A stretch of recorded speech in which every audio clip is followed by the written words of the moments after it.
You are tuned in to another edition of Americana Music Profiles, brought to you by Americana Rhythm Music Magazine and AmericanaMusicMagazine.com. I'm your host, Greg Tutwiler. Let's jump right in to the next exciting interview.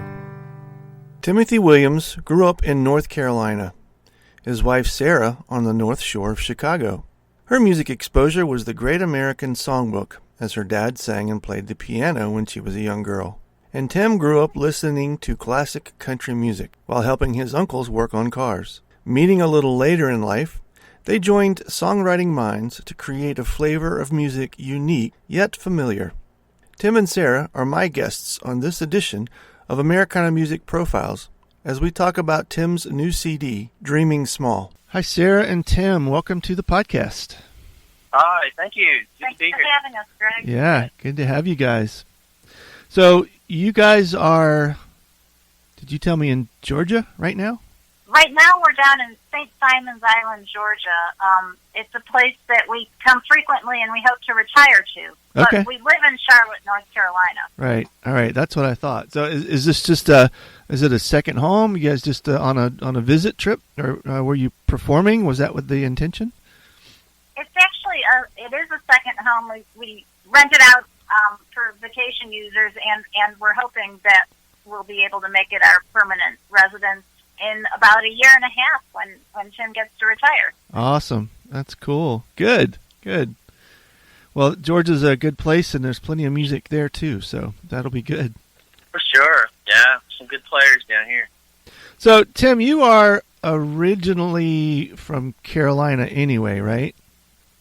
Yes, sir. Charlotte. And Carolina. grew up there and kind of stayed around the area? Is that correct? Yes, other than my college days in Chapel Hill, I've lived in and around the Charlotte area my whole life.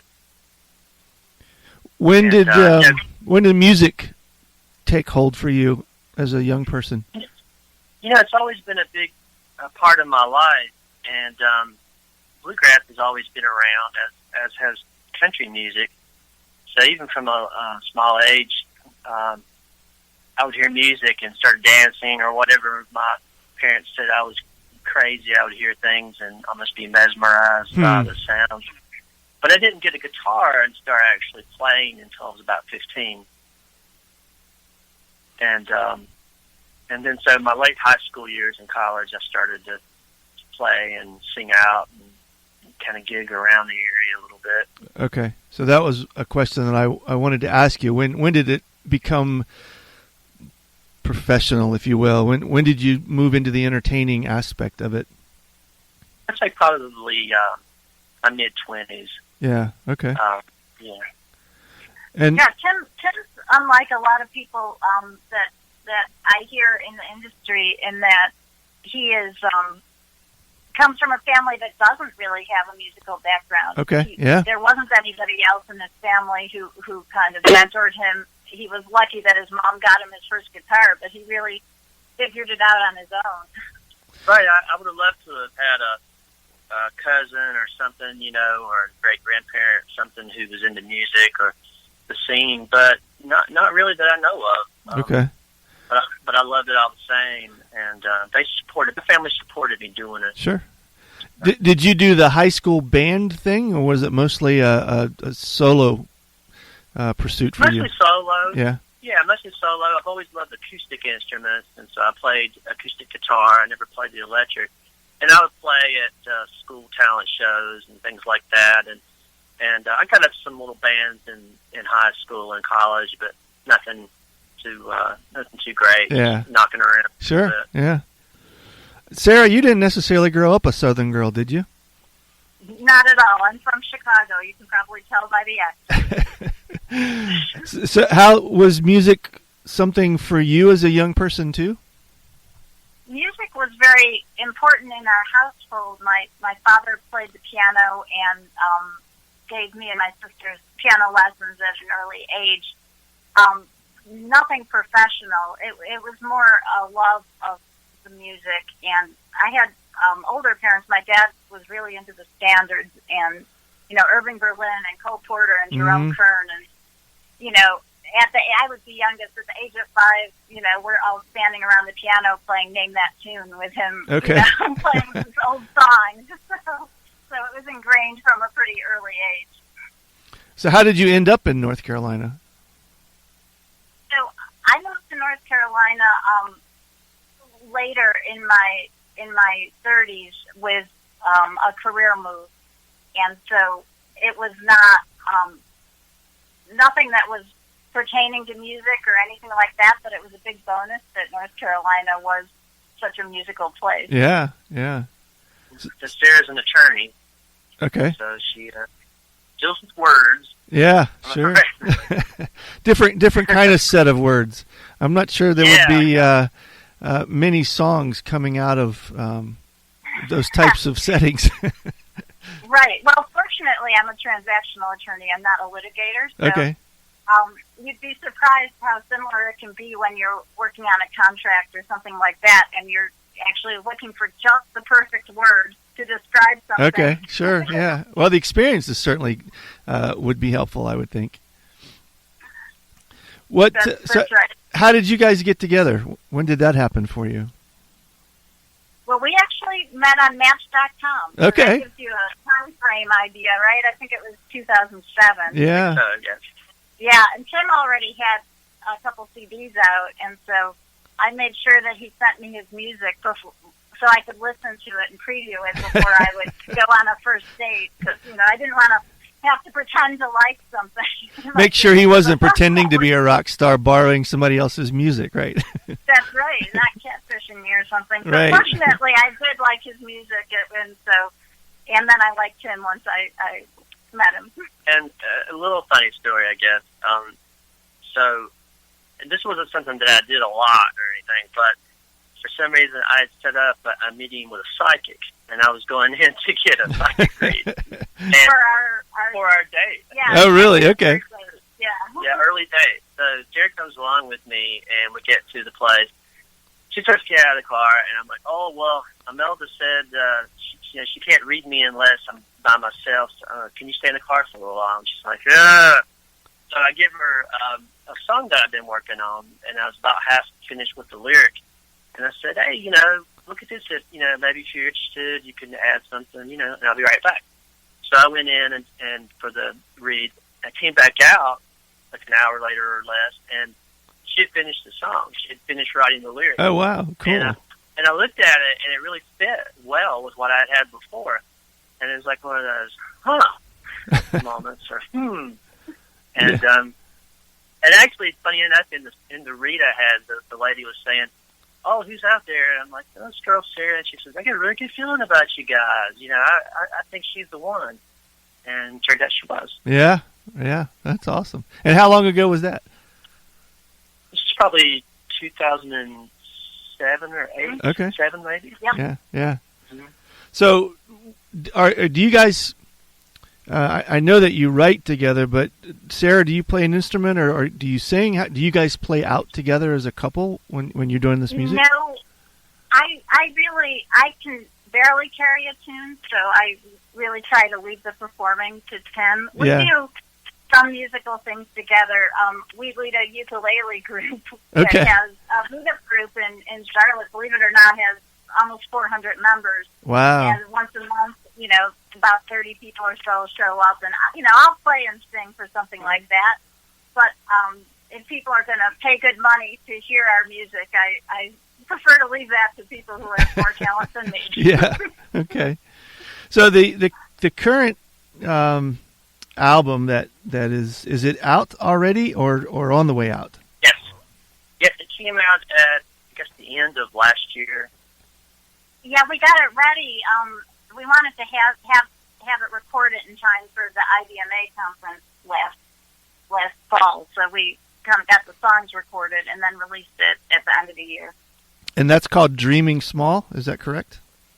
Yeah. That's right. Okay. Is this the first album that you guys have co-wrote together? No, this is probably the third that we've done. Awesome. Mm-hmm. We've usually been doing EPs because our musical taste will change and we'll dip our toes into a new type of music or a new genre a little bit. Yeah. And it seems like the EP, we can come out with those a little quicker. And we've been getting some airplay for this. Okay, awesome.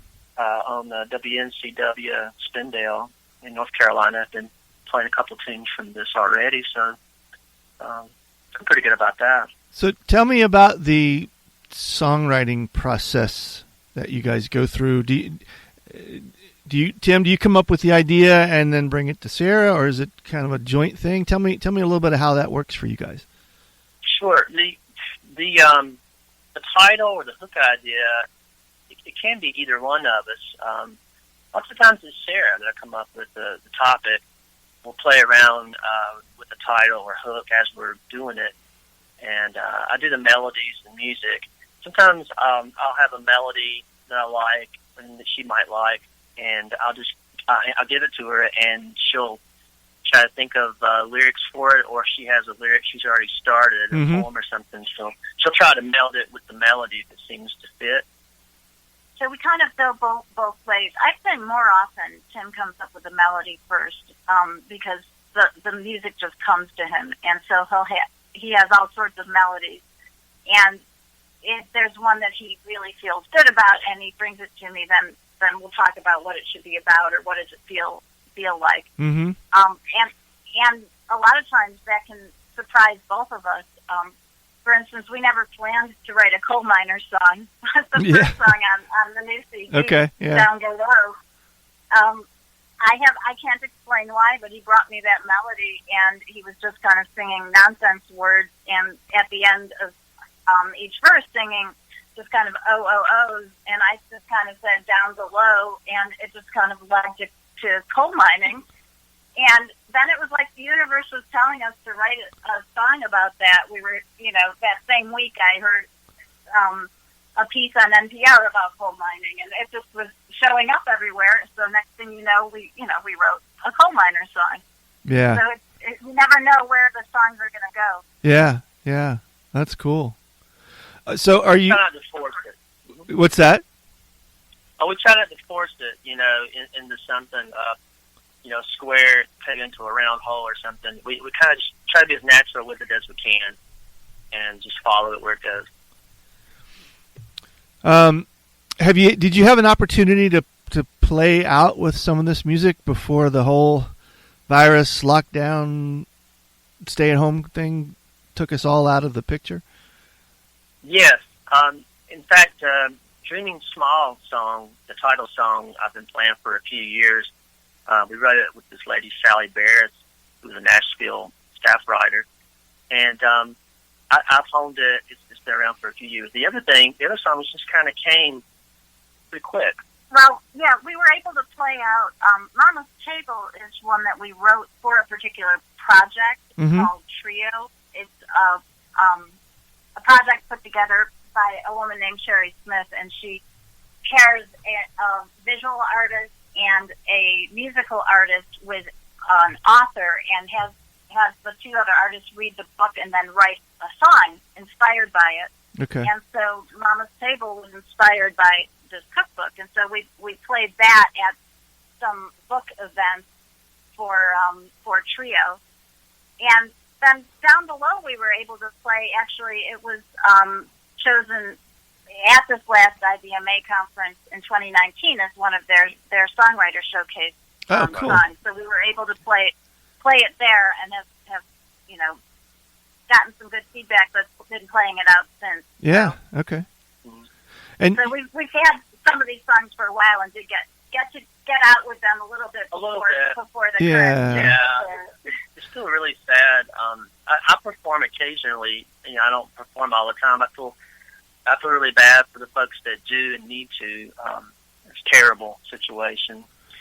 Yeah, we're a little bit different than a lot of people in the current situation, because we both have our full-time jobs. Mm-hmm. And we spend a lot of time, being jealous of our full-time singer-songwriter friends, but not so much right now. Yeah, sure. So. Yeah.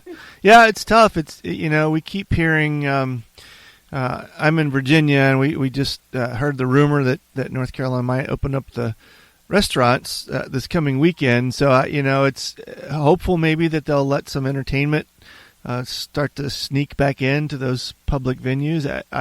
I'm with you. I feel sorry, too, for the folks that that's their livelihood. All the festivals, we've lost a good chunk of them, at least for the spring and summer. So it's do you guys have anything that you've been trying to do musically to keep that fresh for you while we're waiting on things to open up again?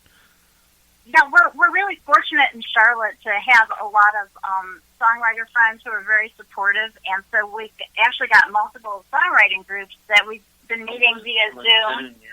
And so, we'll just get together with a smaller group of 6 or 7 people and critique songs, because that's something that we do anyway, just usually in person. Yeah. Kind of keep people sharp. And then there's a kind of cool organization called the Southern Songwriters Association that a friend of ours, Steve Simpson, started.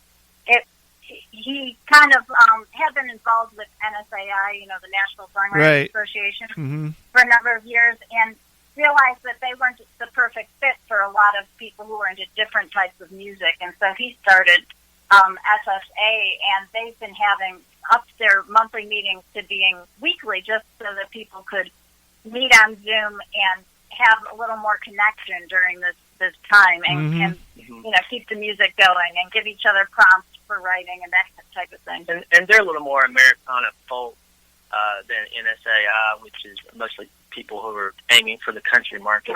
Yeah.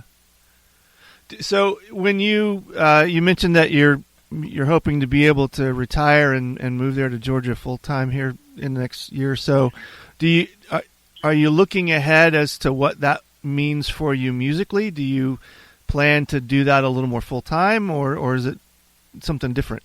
I do. I'm hoping to put down some musical roots here in Georgia.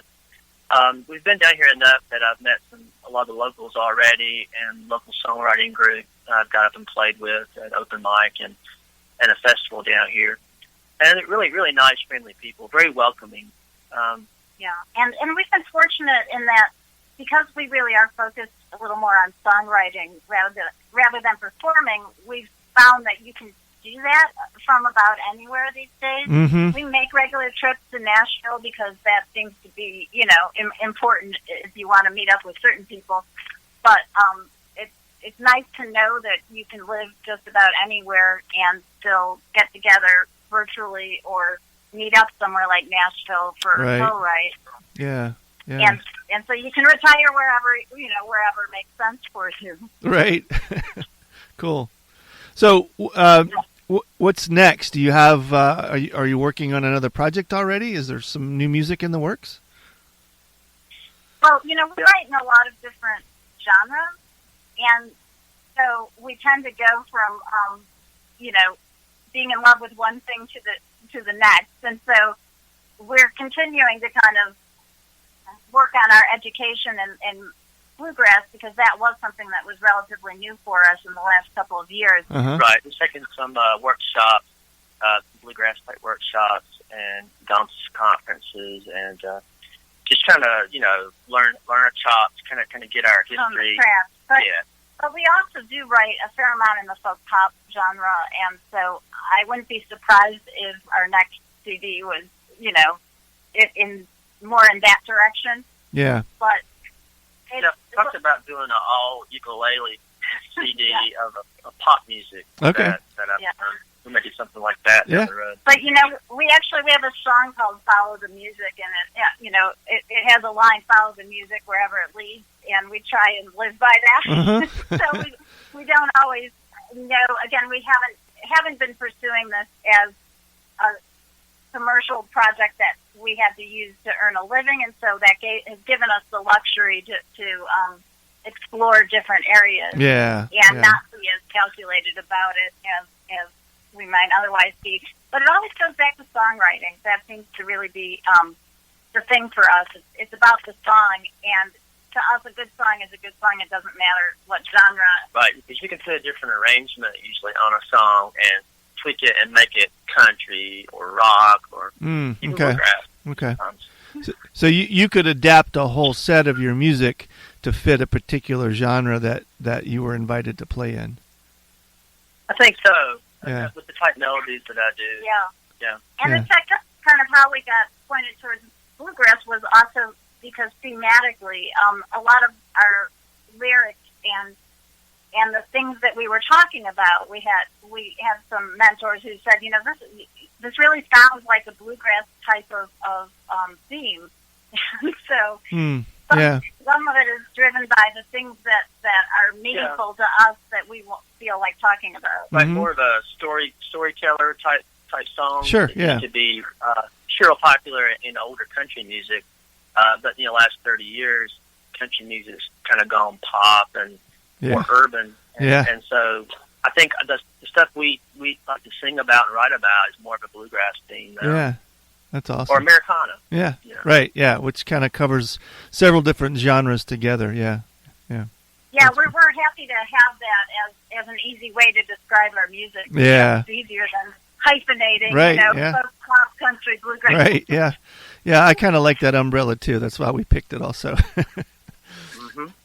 So the album is Dreaming Small, and where can people get it? Can they get a copy of it? Where can they listen to it? How can they reach out to you guys if they want to connect, especially if they're in Carolina or Georgia? Sure. We have a website. It's www.tstunes.com. You can think of it as TimSarahTunes.com. Okay. And they can buy the music directly from there. But it's also available streaming through places like iTunes, Amazon. CD Baby. Yeah, we use CD Baby to distribute, so you can go directly to them, or they send it out to people like Spotify, what have you. Awesome.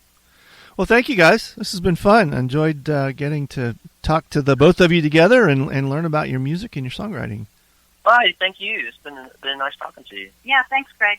Thanks again for tuning in to this episode of Americana Music Profiles. Find us on iTunes at Americana Music Profiles and on the internet at AmericanaRhythm.com.